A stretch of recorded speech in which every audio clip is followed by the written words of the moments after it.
Admiral Kate Morrison stood on the bridge of her ship and looked at the big screen in front of her. Messages were coming in from all over human space. Every planet, every space station, every small colony was getting the same message at the same time.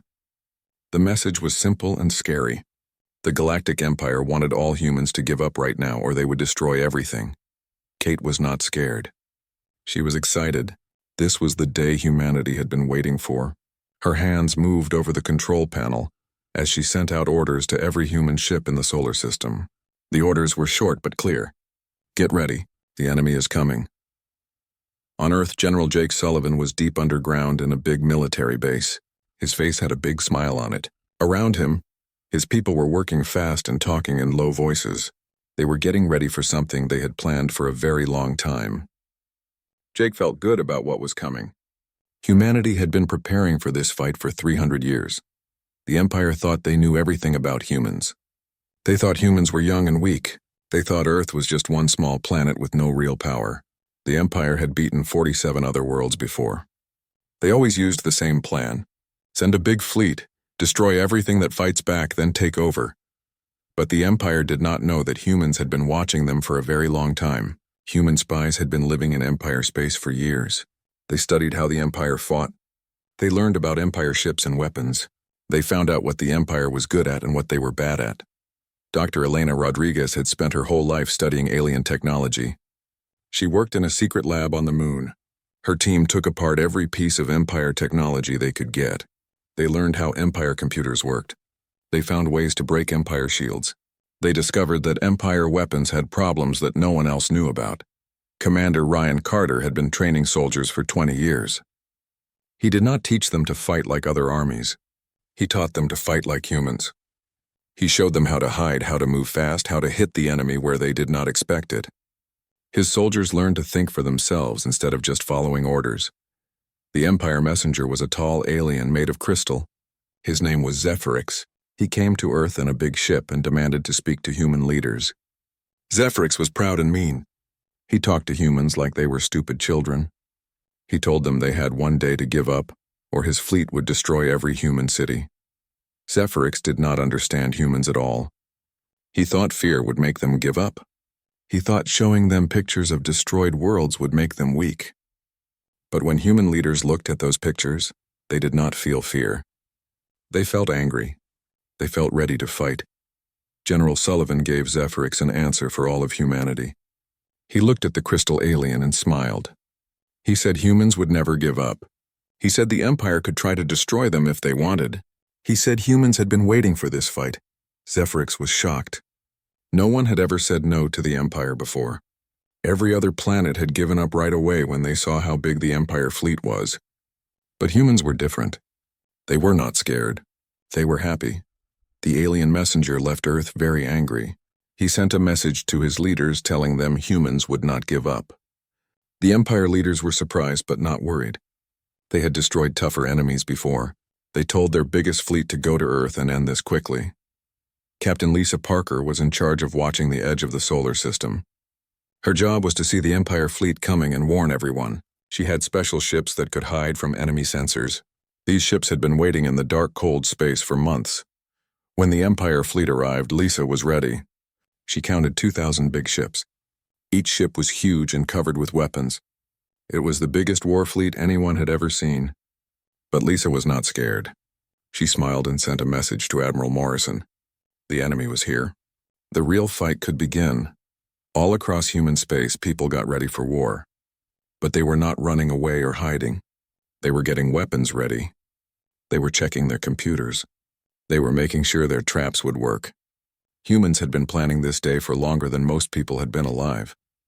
The Empire thought they were coming to destroy a weak enemy. They thought humans would beg for mercy. They thought this would be easy. They were wrong about everything. Humans had been waiting for someone to try to destroy them. They had been getting ready to show the galaxy what happened when someone tried to hurt human families. Earth had produced many dangerous things over millions of years. Sharks that could smell blood from far away, wolves that hunted in packs, bears that never gave up. But the most dangerous thing Earth ever made was humans, and now the galaxy was about to find out why. Captain Peter Wright was hiding in his ship at the edge of space. His ship was called Shadow Dancer, and it was very hard to see. The ship was painted black and had special technology that made it invisible to enemy sensors. Peter had been waiting here for 6 months with no heat and no lights. He was cold and tired, but he was ready. The Empire fleet came out of hyperspace like Peter knew they would. 2,000 ships appeared in perfect lines. Each ship was a kilometer long and covered with plasma guns and missile tubes. The fleet looked like a metal wall moving toward Earth. It was bigger than anything humans had ever built. Admiral Morrison watched the enemy fleet on her screens. She had studied Empire battle plans for years. She knew exactly what they would do. The Empire always fought the same way. They would move forward in straight lines. They would use their big guns to destroy everything in front of them. Then they would land soldiers to take over. But the Empire did not know about Lieutenant Colonel Maria Santos. For 5 years, Maria and her team had been putting fake sensor beacons all around the solar system. The beacons looked like normal space equipment that measured things like radiation and gravity. But inside each beacon was a small bomb and a smart computer. The Empire fleet moved past the first line of beacons without stopping. Their sensors saw the beacons but thought they were harmless.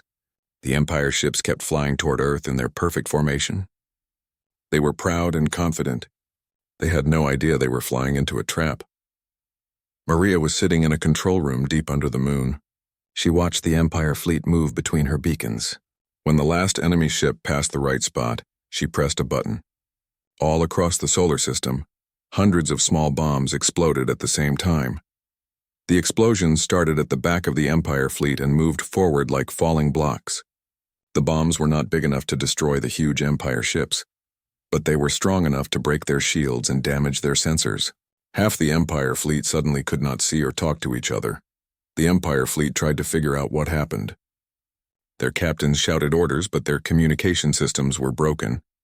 Some ships tried to turn around. Others kept flying forward. The perfect formation fell apart. Ships started crashing into each other. This was when Peter Wright and his team attacked. 50 human ships came out of hiding. They were small and fast compared to the Empire ships. But they were not trying to destroy the big ships. They had a different job. They flew straight at the communication towers on top of each Empire ship. The Empire ships tried to shoot the human ships, but it was hard. The human ships moved like angry wasps. They flew in crazy patterns that no computer could predict. Every time an Empire ship aimed at one human ship, 3 more would attack from different directions. Captain Amy Davis was flying one of the attack ships. She flew her ship between the big Empire ships like she was racing through a forest. Empire weapons fired all around her but could not hit her small, fast ship. She aimed her weapons at the communication dishes and blew them up one by one. In 10 minutes, the mighty Empire fleet was in chaos. They could not talk to each other. They could not see clearly. They did not know where the human ships were or where they would attack next. Ships that had never lost a battle were flying around in circles trying to find an enemy they could not catch. Admiral Koroth was the leader of the Empire fleet. He sat in his command chair and watched his perfect battle plan fall apart. His ships were supposed to move together like one big weapon. Instead, they were scattered and confused. He tried to send new orders, but most of his ships could not hear him. Back on Earth, General Sullivan watched the battle on his screens. His people were cheering, but he stayed calm. This was just the first part of the plan. The Empire fleet was hurt and confused, but they were not beaten. The real fight was just starting. Dr. Rodriguez activated the next part of the plan. She sent a signal to computer viruses that were hidden in the Empire fleet.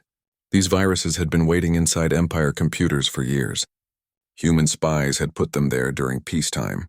Now the viruses woke up and started eating Empire computer systems from the inside. Empire ships that still had working computers suddenly found their systems failing. Weapons stopped working. Engines shut down. Life support systems started giving wrong readings. The viruses spread from ship to ship through their communication networks. Every time they tried to fix one problem, 2 more appeared. Commander Carter and his soldiers were ready for the next phase. They knew the Empire would try to land troops on human planets. But when Empire transport ships tried to land, they found something waiting for them. Human soldiers were hiding everywhere. They jumped out from behind rocks, from underground tunnels, from places the Empire never thought to look. The Empire had thought this would be a quick and easy victory. They expected humans to surrender as soon as they saw the big fleet. Instead, Humans had turned their own solar system into a giant trap. The hunters had become the hunted. Dr. Elena Rodriguez sat in her secret laboratory deep inside the moon. She had spent 20 years working on something very special. She called it Project Pandora. It was a computer virus unlike anything anyone had ever made before. This virus was smart. It could learn and change and teach other viruses how to be better. The Empire made everything the same. All their ships used the same computers. All their weapons worked the same way. All their soldiers followed the same rules. This made them strong, but it also made them easy to attack. When Elena found a way to break one Empire computer, she could break all of them. Elena pushed a button and sent her virus into the Empire fleet. The virus moved from ship to ship like a disease.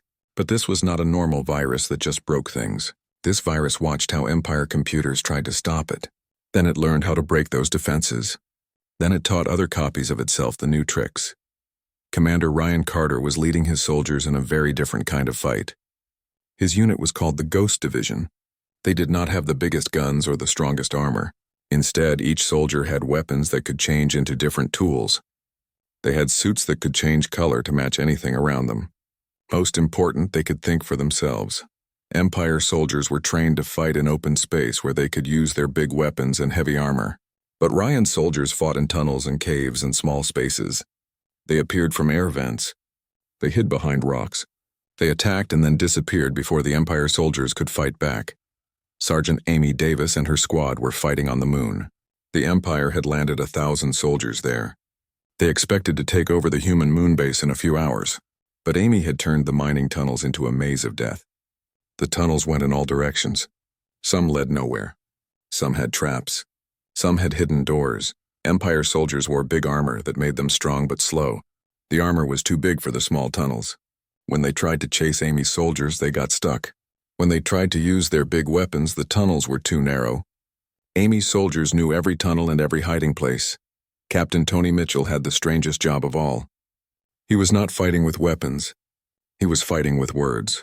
Tony used to help people during emergencies on Earth. He knew how to make people calm down. He knew how to make people trust him. Now he used these skills against the Empire. Tony and his team listened to all Empire communications. Every time Empire soldiers asked for help, Tony's team answered. But they gave wrong information. They told Empire soldiers to go to places where human soldiers were waiting. They told Empire ships to fly into asteroid fields. They made the Empire fight against shadows. Dr. Patricia Lee was working in a secret base in the asteroid belt. She had done something the Empire thought was impossible. She had taken their hyperspace technology and made it better. Human ships could now travel faster than Empire ships. They could appear anywhere in the galaxy in days instead of weeks. Colonel Marcus Webb had spent 2 years living among Empire slaves on distant planets. He was not there to rescue people. He was there to teach them how to fight. Marcus showed them that the Empire could be beaten. He taught them how to work together. He helped them believe they could be free. All across Empire space, slaves started fighting back. They had different weapons and different skills, but they all had the same goal. They wanted freedom. Humans had taught them something the Empire never understood. Working together made everyone stronger. The Empire was fighting a war they did not understand. Every time they tried to attack humans in one place, humans appeared somewhere else. Every time they thought they had won a battle, they found out they had lost 2 more. Their enemies were everywhere and nowhere at the same time. Admiral Morrison was coordinating the fight from her command ship. She could see the whole battle on her screens. Empire ships were breaking down. Empire soldiers were lost and confused. Empire computers were full of viruses. The mighty Empire war machine was falling apart. But the humans were just getting started. Every human had grown up on a planet where survival meant being smart and tough. They had learned to adapt to any situation. They had learned to use whatever they could find as a weapon. They had learned that when something bigger tries to eat you, you find a way to make yourself dangerous. The Empire had conquered 47 worlds by being stronger and having bigger weapons. But humans did not fight fair. They used tricks and traps and lies. They attacked from unexpected directions. They made the Empire waste time and energy fighting enemies that were not there. General Sullivan looked at the reports coming in from all over the solar system. Human casualties were light. Empire casualties were heavy. But more important than the numbers was something else. The Empire was scared. For the first time in their history, they were fighting an enemy they could not predict or control. Humans had turned their greatest weakness into their greatest strength. They were young and had no empire. That meant they had nothing to lose and everything to gain. They could take risks the Empire would never take. They could change plans faster than the Empire could react. They could be as dangerous as they needed to be. 3 months had passed since the Empire attacked Earth. Admiral Koroth sat in his command chair feeling very confused and angry. His great fleet was supposed to destroy the humans in a few days. Instead, half his ships were broken and the other half were lost. His soldiers were hiding in caves and asking for help that never came. Then Koroth got a message that changed everything. The message was not from his own people. It was from the humans. Admiral Kate Morrison appeared on his screen. She was standing on the bridge of a ship he had never seen before.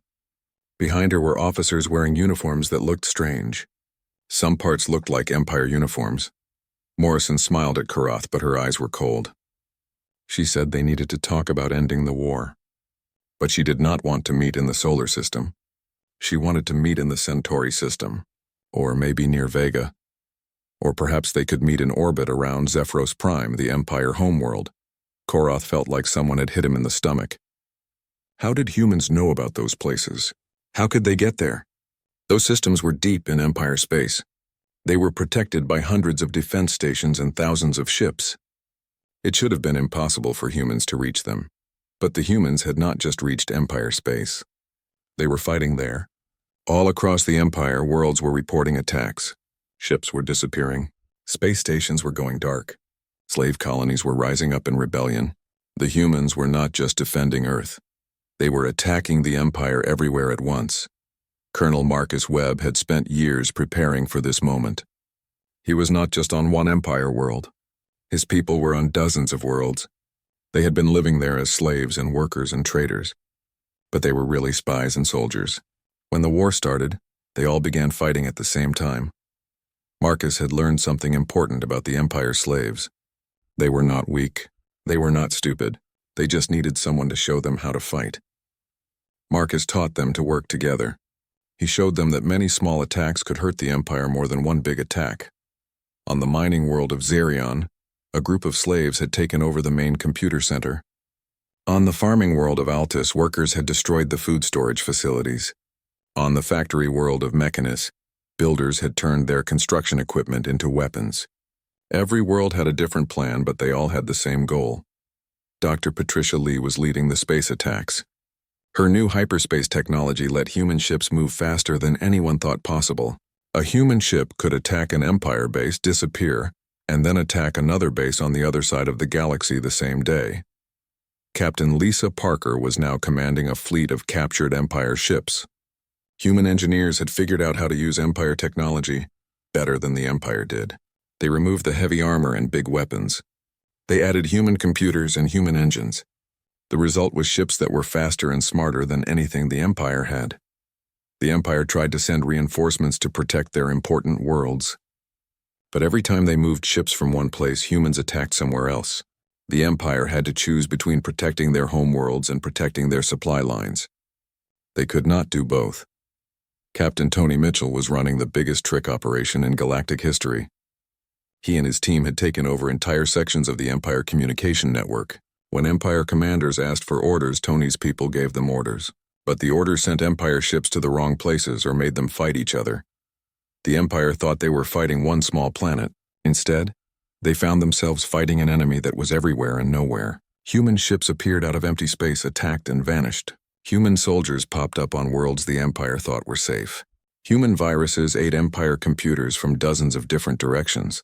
But the worst thing for the Empire was that other species were learning human tactics. The Zephyrians who lived on ice worlds learned to hide in snow and attack from underground. The Voltans who lived in gas clouds learned to use their environment to become invisible. Every species found new ways to fight. General Sullivan was coordinating the Galactic War from his bunker on Earth. He had maps showing battles on hundreds of worlds. Red lights showed Empire attacks. Blue lights showed human and allied attacks. There were a lot more blue lights than red lights. The Empire leaders held emergency meetings every day. They could not understand what was happening. Their perfect war machine was breaking down. Their loyal slaves were rebelling. Their safe worlds were under attack. Some empire leaders wanted to make peace. Others wanted to fight harder. They could not agree on anything. Admiral Morrison sent another message to Admiral Koroth. This time she was not smiling. She told him the war could end two ways. The Empire could surrender and give freedom to all their slaves, or the humans would destroy the Empire completely. She gave him 1 week to decide. Koroth looked at the reports from across his empire. Rebellions on 50 worlds, lost contact with 100 space stations, half his fleet destroyed or missing. The humans had not just survived his attack. They had turned it into the beginning of the end for his entire civilization. The Empire had made a terrible mistake. They thought they were attacking one weak planet. Instead, they had awakened something that had been sleeping in the dark between the stars. Humans were not just fighters. They were teachers. They showed other species how to be free, and once that lesson started spreading, nothing could stop it. 2 years after the Empire declared war on Earth, Admiral Kate Morrison stood in the ruins of the Imperial Palace on Zephyros Prime. The great crystal towers that had once shown Empire power were broken and dark. Around her, representatives from dozens of different species were gathering to sign the most important document in galactic history. The document was called the Liberation Accords. It said that all species in the galaxy were free. No one could own another person. No one could force others to work without pay. No one could attack peaceful worlds just to take their resources. The Empire was finished forever. The war had not ended with just human victory. It ended when the Empire's own people rose up and said no more. On 100 worlds, Empire citizens decided they did not want to be part of an empire that hurt others. They wanted to be part of something better. General Jake Sullivan had been right from the beginning. Humans did not just win wars. They taught others how to win their own wars. They showed other species that working together was stronger than fighting alone. They proved that many small voices could be louder than one big voice. Captain Lisa Parker now commanded a fleet that had ships from 12 different species. Each species brought their own special skills. The ice people were good at hiding. The gas people were good at moving fast. The rock people were good at building strong things. Together they made a fleet that could handle any problem. Dr. Elena Rodriguez started the Galactic Research Cooperative. Scientists from every world worked together to solve problems and make new discoveries. The computer virus technology that had destroyed Empire fleets now protected the communication networks of free worlds. What was once a weapon became a shield. The biggest change was not in technology or military power. The biggest change was in how people thought. The Empire had ruled by making people afraid. They told everyone that they had to obey or they would be destroyed. The new Galactic Federation worked differently. They said that everyone was stronger when they helped each other. Commander Ryan Carter was now training soldiers from many different worlds. Every soldier learned human fighting methods along with their own natural abilities. A bird person learned to fight in the air and on the ground. A water person learned to fight in space and underwater. Everyone became more dangerous because they could do more things. The Federation military was unlike anything the galaxy had ever seen. Instead of everyone doing the same thing, everyone did what they were best at. Instead of following orders without thinking, everyone was taught to solve problems. Instead of being scared to make mistakes, everyone was encouraged to try new ideas. Captain Tony Mitchell became the director of interspecies relations. His job was to help different species understand each other and work together. He learned that every species had something valuable to offer. The trick was finding ways for everyone to use their best skills. Some worlds had been part of the Empire for so long that they did not know how to be free. Human teachers went to these worlds to help. They did not tell people what to do. Instead, they showed people how to make their own choices. They taught them that freedom meant responsibility, but it also meant hope. The galaxy began to change in ways no one had imagined. Art and music and stories spread from world to world. Scientists shared discoveries instead of keeping them secret. Traders helped poor worlds become rich. People traveled to see new places and meet new friends. Admiral Morrison signed the final document that created the Federation. As she wrote her name, she smiled the same smile that had scared Admiral Koroth 2 years ago. But now it was not a scary smile. It was a happy smile. Earth had been waiting for this moment, not just to fight a war, but to help make the galaxy a better place. Dr. Patricia Lee's hyperspace technology, was now being shared with everyone. Ships that used to take months to travel between worlds could now make the trip in days. This made trade easier, communication faster, and help quicker to arrive when someone needed it. Colonel Marcus Webb established the Freedom Corps. These were teams of people who went to worlds where some groups were still trying to be like the old empire. The Freedom Corps did not attack these groups. Instead, they showed everyone on those worlds what life could be like when people were free to choose their own way. Years later, when historians tried to understand why humans had been so dangerous to the empire, they found many answers. Humans were good at adapting to new situations. They were good at working with others. They were good at fighting in unexpected ways. But the most important thing was simpler. Humans had spent their entire history learning how to survive when bigger and stronger things tried to kill them. Every time something tried to destroy humanity, humans found a way to become something the enemy could not predict or control. They learned that being small and weak could be turned into being fast and smart. The Empire's biggest mistake was thinking that young meant weak. On Earth, young things are often the most dangerous because they have not learned what is supposed to be impossible. They try things that older, more experienced creatures would never attempt. Sometimes those crazy ideas actually work. Across the galaxy, worlds that had flown Empire flags now displayed Federation symbols. The Federation flag showed many stars working together instead of one big star, ruling over little ones. It represented the idea that everyone was important and everyone had something to contribute. The Empire had wanted to conquer the galaxy and make everything the same. Instead, they had accidentally started the greatest freedom movement in galactic history. They taught the galaxy that when people work together by choice instead of by force, amazing things can happen. Humanity had been waiting for this war their whole evolutionary history. But they had not known they were preparing for something much bigger than just fighting. They were preparing to help the entire galaxy learn what it meant to be truly free and truly alive.